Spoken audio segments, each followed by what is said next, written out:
Maksud saya begini, anjing tuh nggak ngerti dunia tuannya. Dia nggak bisa melihat seperti yang kita lihat, berpikir seperti kita pikir. Anjing punya insting, manusia punya akal budi. Mereka hanya punya brain atau otak, kita punya spirit. Dia nggak ngerti ketika kita sedih, ketika kita senang, dia hanya bisa merasakan.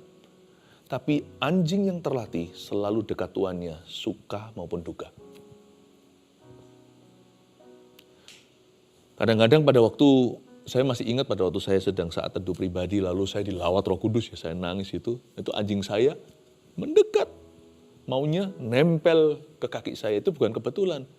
Dia nggak ngerti kalau dia bisa bicara, Tuanku, Tuanku, aku nggak mengerti apa yang kau lalui, bahkan aku juga nggak tahu ini ada apa.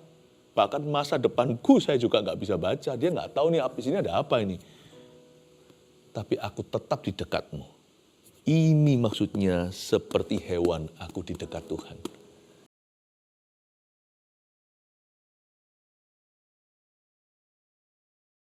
Firman-Mu yang memerdekakan, yang mengedukasi, mendidik kami dalam kebenaran, dan firman yang benar-benar menghiburkan hati mereka yang lelah, jiwa mereka yang patah. Sembunyikan hamba di balik salib-Mu, sampaikan ya Tuhan Yesus isi hatimu dalam nama Yesus. Amin. Saya merasakan beban Anda seperti saya katakan tadi di awal-awal waktu saya masih baru menyapa Anda. Bahwa tidak sedikit, saya nggak tahu apakah itu berarti ribuan atau ratusan, tapi banyak di antara Anda hari-hari ini yang susah berdoa. Ada juga sebagian yang sudah nggak bisa berdoa. Maka saya akan mempersembahkan saat teduh bersama hari ini untuk orang-orang seperti ini. Mungkin Anda masih berdoa tapi berat rasanya. Karena apa? Karena tekanan-tekanan hidup. Hidup nggak semakin mudah ya. Dunia serasa makin hari makin gila. Orang-orang sekeliling kita itu dulunya baik-baik, alim-alim, kok bisa ya melakukan hal-hal itu. Sepertinya hawa bumi ini membuat orang waras itu sulit. Orang baik aja jadi jahat. Makanya satu-satunya yang bisa bertahan hanya orang benar. Jadi orang baik gak cukup. Kita harus isi hidup kita dengan kebenaran. Nah, salah satu kebenaran itu adalah tentang tetap bisa berdoa dalam segala keadaan. Karena itu saya kasih judul hari ini, waktu tidak bisa berdoa. Nah, waktu tidak bisa berdoa, kita mesti ngapain? Kita baca dulu ayatnya. Ini adalah seorang pemazmur namanya Asaf, Mazmur 73. Ayat 21 sampai 24, hari ini kita baca 4 ayat. Saya baca semua dulu ya. Ketika hatiku merasa pahit dan buah pinggangku menusuk-nusuk rasanya, aku dungu dan tidak mengerti. Seperti hewan aku di dekatmu. Tetapi aku tetap di dekatmu. Engkau memegang tangan kananku. Dengan nasihatmu, engkau menuntun aku. Dan kemudian engkau mengangkat aku ke dalam kemuliaan. 4 ayat ini sangat menggambarkan situasi hati kita, dan ayat ke-24 sudah bicara soal victory-nya atau kemenangan. Tapi pergumulan pemazmur ini sangat nyata. Jadi saya suka baca mazmur karena mazmur itu penuh dengan realita yang relevan sama kita. Ayat 21 bunyinya, ketika hatiku merasa pahit. Pernah ya rasa kayak seperti kita itu pahit banget sama kehidupan. Serasa seluruh dunia sedang menentang kita. Dan waktu seperti itu, hati-hati jangan jatuh. Karena biasanya waktu orang lagi sumpek gitu ya, hatinya sudah rasanya kesel sama kehidupan. Seolah-olah tidak ada yang positif lagi, kalau Anda lihat tidak ada titik cerah, tidak ada titik terang. Hati seperti itu mudah jatuh dalam jebakan. Kebiasaan lama kita, manusia lama kita bisa bangkit. Dibutuhkan orang-orang yang dewasa dan terlatih untuk menghadapi situasi seperti ini. Orang-orang yang pegang teguh kata-kata Tuhan seperti diamlah dan ketahuilah bahwa aku tetap Tuhan di dalam situasi ini. Meskipun nampaknya Tuhan tidak pegang kendali, kadang-kadang kita merasa hidup kita itu seperti segala sesuatu itu lepas kendali, out of hand, out of control. Tapi tetap loh, orang benar akan hidup oleh imannya. Dan iman kita bunyinya begini, Tuhan tetap pegang kendali di setiap situasi yang nampak baik, yang nampak buruk dalam kehidupan kita. He is still in control, bukan karena doa kita, dia tetap pegang kendali karena simple, karena sederhana alasannya, karena dia adalah Allah. Diam dan ketahuilah, aku tetap adalah Tuhan. Tuhan belum memberi upah kebenaran kita, atau Tuhan belum menghukum kesalahan seseorang. He is still God, Tuhan tetap Tuhan. Nantikan dia sekalipun dia belum bertindak. Kesalahan banyak orang adalah ketika hatinya merasa pahit, dia berubah setia. Yang paling parah, paling fatal adalah kalau dia juga salahkan Tuhan. Tapi kadang-kadang kita nggak salahkan Tuhan pun kita bisa rasa kehilangan iman. Udah nggak salahkan Tuhan, tapi kita rasa seperti jauh gitu sama Tuhan. Tuhan itu rasanya seperti di planet lain. Ketika hatiku merasa pahit, mesti hati-hati.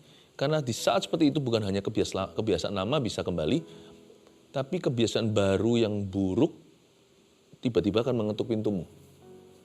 Kok bisa ya? Pas hati lagi gelisah ya, lagi cemas luar biasa gitu.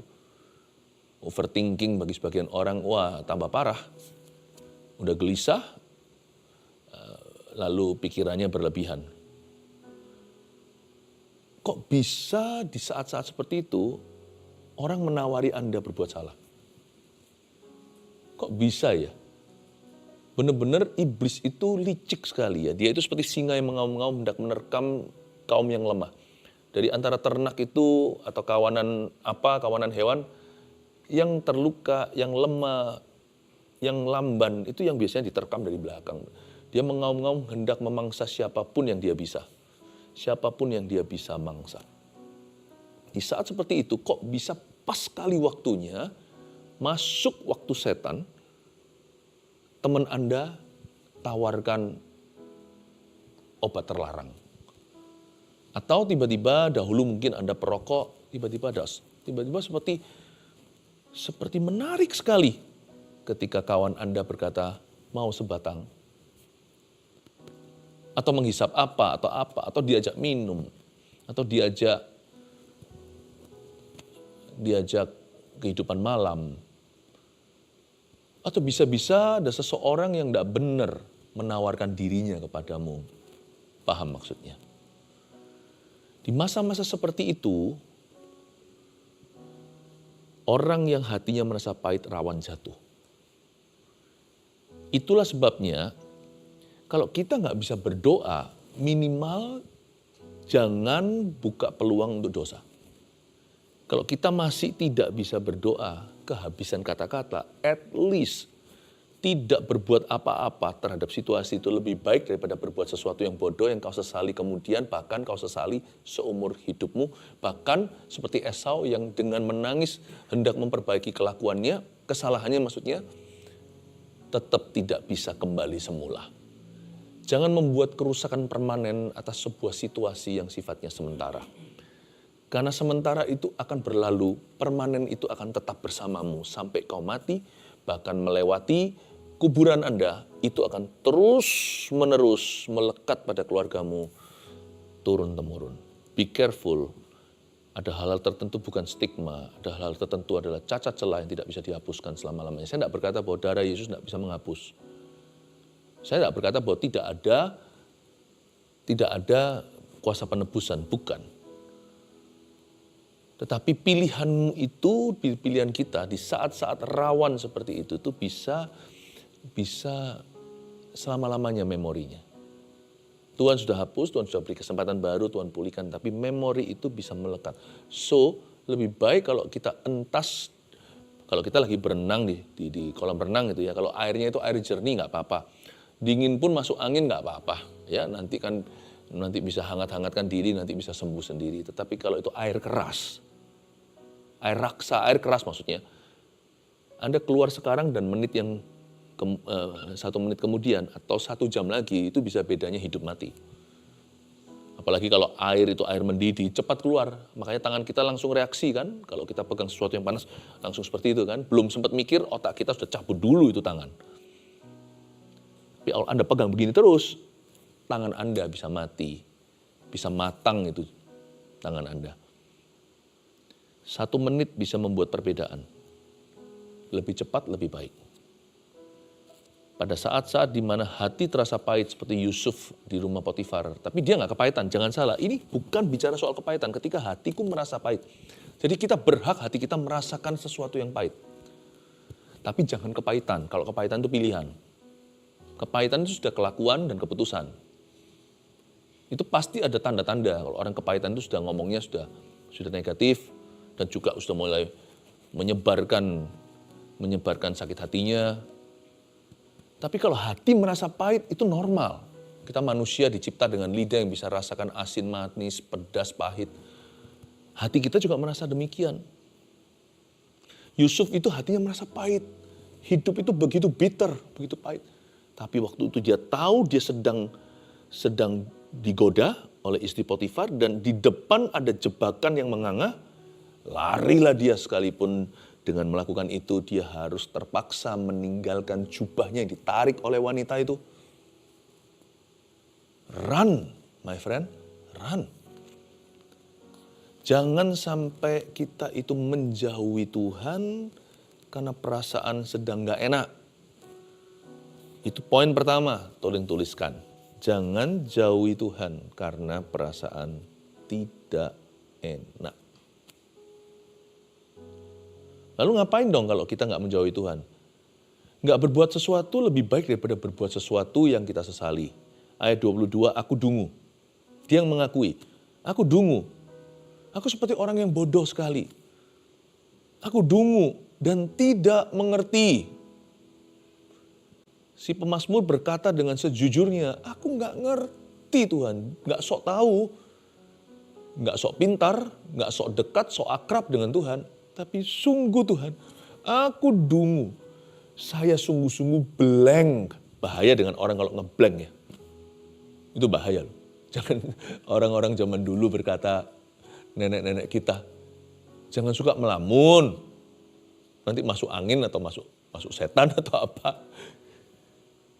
Aku dungu. Jangan ngeblank. Jangan kosong itu pandangannya melamun. Tapi sekalipun demikian dia berkata, aku dungu, sungguh-sungguh aku blank Tuhan. Tapi sehampa-hampa aku tetap seperti hewan di dekatmu. Wah, luar biasa ini kata-kata ini. Dia bukan lagi mengalami kemajuan, tapi dia tolak mengalami kemunduran. Bolehlah kadang-kadang kita berjalan di tempat alias stagnan. Saya tidak bicara soal pertumbuhan. Saya berbicara soal keadaan. Kadang-kadang keadaan kita itu stalemate. Stalemate itu seperti kalau orang main catur itu sudah kaku. Menang enggak, kalah enggak, buyar, sudah remis namanya. Udah, jadi nggak ada yang menang, nggak ada yang kalah. Situasi Anda seperti itu nggak hari ini? Menang juga enggak, kalah juga kagak. Itu situasi yang sangat frustrasi loh. Itu situasi yang hanging, itu nggak enak. Mendingan main suara keras nggak apa-apa. Kalau Anda main musik tiba-tiba terus habis itu playernya rusak. Terus punya ngung gitu nggak enak. Coba nggak enak pasti. Itu kayak hanging, kayak ya sudah, perasaan itu seperti stagnan. Di suasana seperti stagnan itu dia berkata, oke, aku mengaku, aku dungu. Sudah, aku dungu mau apa? Aku tidak mengerti. Nah disinilah orang biasanya salah. Aku dungu, aku tidak mengerti. Sekalian aja. Toh Tuhan gak jawab doaku. Udah, aku akan pelampiasan. Disitulah masuk segala macam dosa yang menjerumuskan. Situasi ini bahaya. Situasi ini biasanya menjerumuskan kita pada perkara-perkara yang mendukakan hati Allah. Toh aku dungu, toh aku tidak mengerti. Udah, nothing tulus. Aku sudah di titik ini, nggak bisa lebih merugi. Kawan-kawan ajak kita berbuat yang nggak benar, ya udah, sudah nggak ada lagi kubu pertahanan. Udahlah, toh Tuhan sudah nggak ada dalam hidupku. Sekalian. Nah ini kesalahannya. Ini kesalahannya. Siapa tahu pas dia lagi pergi ke tempat-tempat yang Tuhan anggap jahat itu, keesokan hari pagi harinya itu terjadi mujizat yang dia selama ini doakan. Berkat susulan itu ada. Mungkin bagi dia menunggu sudah 3 hari. Tapi berkat itu baru tiba 21 hari setelahnya seperti doa Daniel yang dijawab. 3 minggu sesudah. Gabriel berkata, aku masih mengalami perang di udara lawan raja-raja Persia. Tapi detik di mana kau buka mulut, hai hamba yang disayangi Tuhannya, Tuhan sangat mencintaimu. Doamu langsung dijawab sama Tuhan. Jangan sampai keesokan hari, mabuk dia pulang, jawaban tiba, tapi dia sudah cacat celah dan tidak layak untuk menerima berkat-berkat Allah. Hanya karena dia tidak sabar menanti, tunggu tinggal setengah hari lagi, dia meninggalkan Tuhannya. Inilah kebodohan manusia yang terjadi di bawah kolong matahari. Kesia-siaan yang terjadi. Makanya itu Tuhan berkata dengan jelas, orang benar itu harus hidup oleh iman, bukan oleh perasaan. Karena orang kalau hidup oleh perasaan, dia pasti akan selalu salah di hadapan Allah. Dan dia akan selalu salah memutuskan, salah melangkah, salah timing, salah waktu, dan salah kaprah. Dan akhirnya salah fatal. Aku dungu dan tidak mengerti, tapi stop dulu, stop di situ. Seperti hewan, bukan pujian. Aku di dekatmu. Coba kita lihat ayat 23, tetapi aku tetap di dekatmu, diulang lagi tuh. Engkau memegang tangan kananku. Ayat 22 kembali ya. Aku dungu dan tidak mengerti seperti hewan aku di dekatmu. Saya bisa bayangkan anjing misalnya, anjing adalah salah satu hewan peliharaan yang sangat loyal pada majikannya. Kalau kucing loyal pada tempatnya atau rumahnya. Karena saya pernah punya dua-dua. Itu perbedaan anjing dan kucing. Anjing misalnya ya, kalau dia lagi nggak ngerti apa-apa, ini itu, tapi dia selalu menempel dekat, apalagi tipe-tipe breed yang sangat-sangat loyal pada majikannya, yang sangat-sangat setia. Ya. Anjing kan juga ada beda-beda ya kualitasnya. Apalagi yang terlatih sama tuannya itu selalu memandang wajah tuannya. Ya. Dia nggak berani makan sebelum masternya berkata oke, gitu misalnya. Dia nggak ngerti segala sesuatu, dia hewan, kita manusia. Mau majikannya sedang happy atau sedang susah, tapi anjing bisa menangkap secara naluri atau instingnya itu ada. Dia bisa merasakan feelingnya. Bener loh, biasanya kalau majikannya gelisah gitu, dia mulai gelisah. Kalau majikannya tenang, dia tenang. Kadang-kadang kalau majikannya kerasa seperti vibe-nya agak tegang, dia biasanya mulai garang. Nah di situ bahaya, dikira majikannya sedang dalam bahaya, dia protektif bisa gigit orang. Tapi ada kalanya kenapa anjingnya tenang? Karena majikannya tenang. Pegang tali pun dia bisa merasa kok perasaan kita. Nah, saya share aja apa yang saya tahu. Maksud saya begini, anjing tuh nggak ngerti dunia tuannya. Dia nggak bisa melihat seperti yang kita lihat, berpikir seperti kita pikir. Anjing punya insting, manusia punya akal budi. Mereka hanya punya brain atau otak, kita punya spirit. Dia nggak ngerti ketika kita sedih, ketika kita senang, dia hanya bisa merasakan. Tapi anjing yang terlatih selalu dekat tuannya, suka maupun duka. Kadang-kadang pada waktu, saya masih ingat pada waktu saya sedang saat teduh pribadi, lalu saya dilawat Roh Kudus, ya saya nangis itu anjing saya mendekat, maunya nempel ke kaki saya, itu bukan kebetulan. Dia nggak ngerti kalau dia bisa bicara, Tuanku, Tuanku, aku nggak mengerti apa yang kau lalui. Bahkan aku juga nggak tahu ini ada apa. Bahkan masa depanku saya juga nggak bisa baca. Dia nggak tahu nih di sini ada apa ini. Tapi aku tetap di dekatmu. Ini maksudnya seperti hewan aku di dekat Tuhan. Kita nggak bisa lihat yang Tuhan lihat kan? Kita hanya bisa lihat masa kini, paling-paling hanya mengenang masa lalu atau trauma sama masa dulu. Masa depan kita nggak bisa lihat, apalagi kalau di saat-saat seperti ini. Ketika hidup kita stagnan, di depan itu nggak ada titik cerah, saya sama sekali tidak bisa memprediksi. Kita nggak bisa lihat yang Tuhan lihat, kita belum dengar yang Tuhan dengar, kita hanya dengarkan firman yang Tuhan wahyukan. Makanan kita secukupnya hari ini yaitu firman yang kita butuhkan. Dan juga kita bahkan tidak bisa melihat untuk diri kita sendiri. Karena hewan bergantung majikan, kita bergantung Tuhan. Kita nggak bisa lihat apa ini di depan, nggak tahu. Tapi selama majikanku ada di sana, kalau kita tidak perlu melihatnya, kita perlu beriman ada Tuhan. 2-3 orang berkumpul dalam nama Yesus, dia ada di situ. Dan kalau kita berdoa memanggil namanya, Immanuel ada di sana. Dia adalah Allah beserta. Asal kita tahu ada Tuhan di hidup kita, rasa nggak kerasa, lebih baik aku di dalam kondisi ini tetap dekat sama Tuhan. Karena itu yang paling aman. Loyalitas di saat-saat nggak bisa berdoa. Nggak apa-apa kita kalau terpaksa nggak bisa berdoa. Nanti saya akan kasih tips apa yang kita bisa lakukan tanpa kita yang melakukannya. Kita bisa mengalir saja dalam hadirat Allah.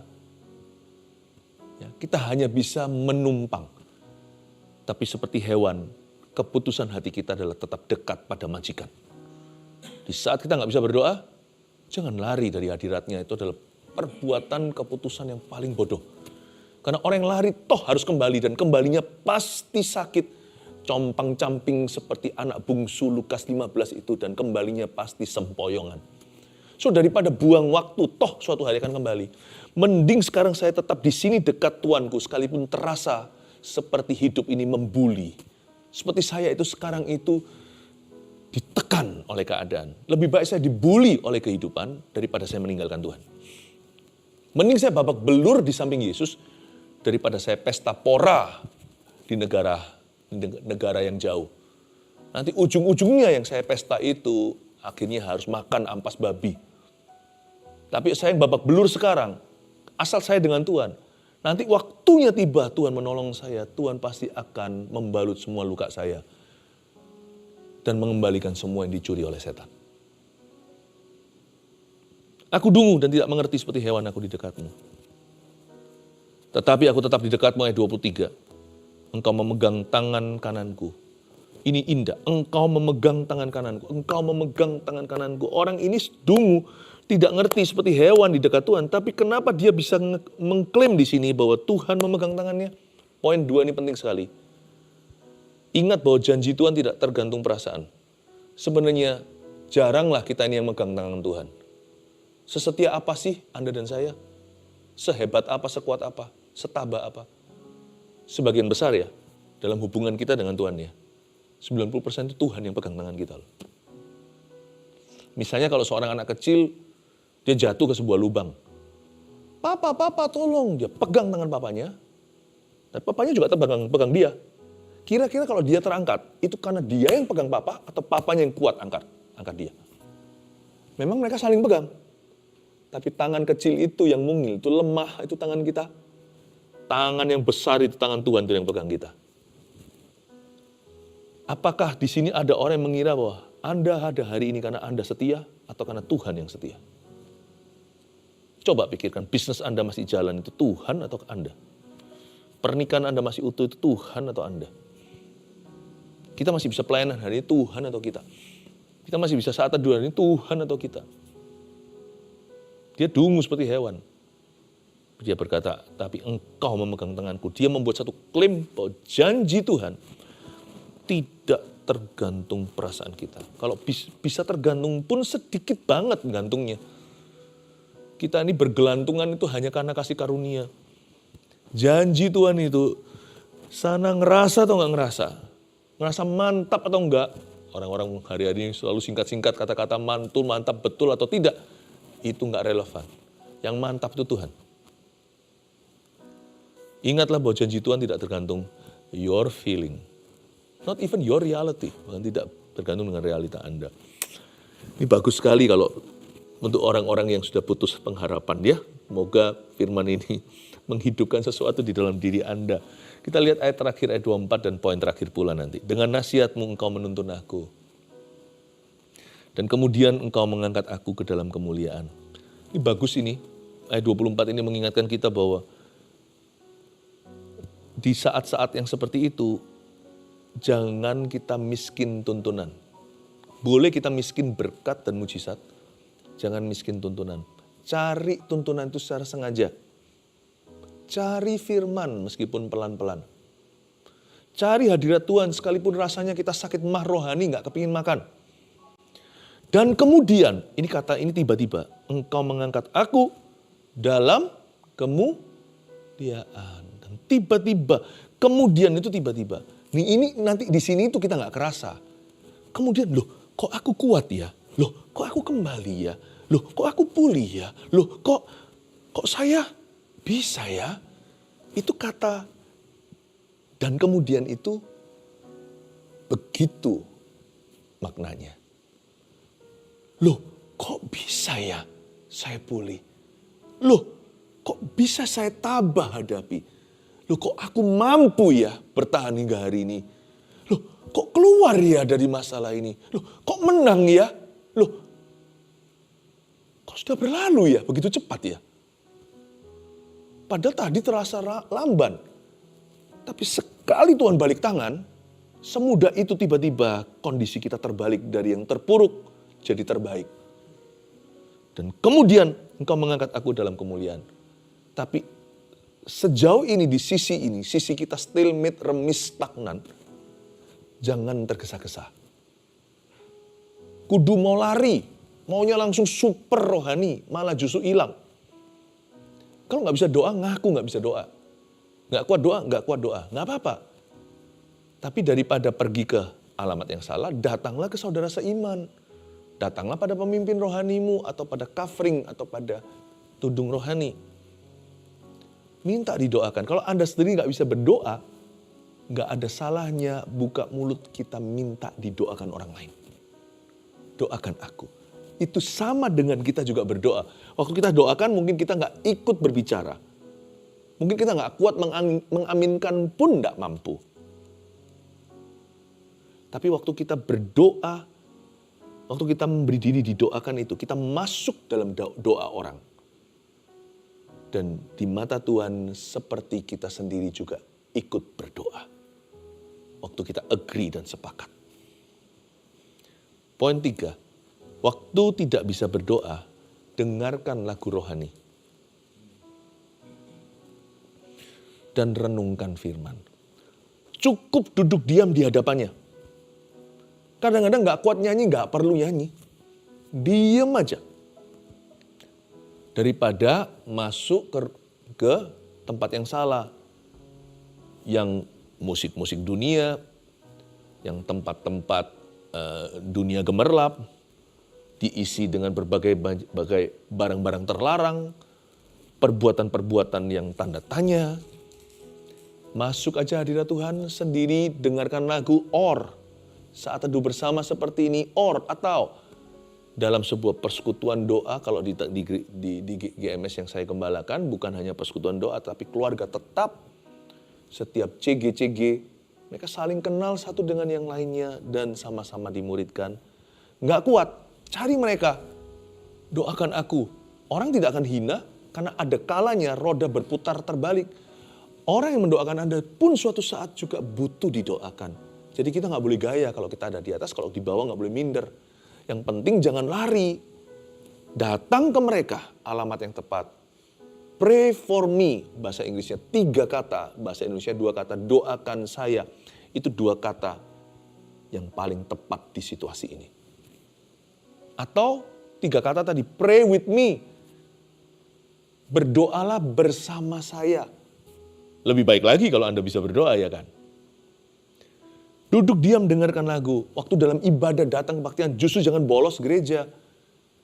Bukankah pertemuan-pertemuan ibadah itu jangan dijauhi kata firman. Itu justru mengingatkan kita untuk berbuat baik sampai pada hari H, sampai pada hari kedatangannya.